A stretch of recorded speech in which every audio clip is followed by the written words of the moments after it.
At the county fair, Professor Nimbus unveiled his weather machine, promising to end droughts forever. With a dramatic flourish, he pressed the big red button. Instead of gentle outdoor rain, clouds formed inside the exhibition hall.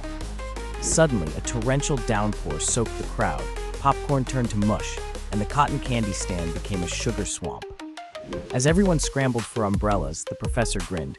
"Well, at least now you can say you've experienced a fair weather event." The janitor just muttered, "Forecast, 100% chance of overtime."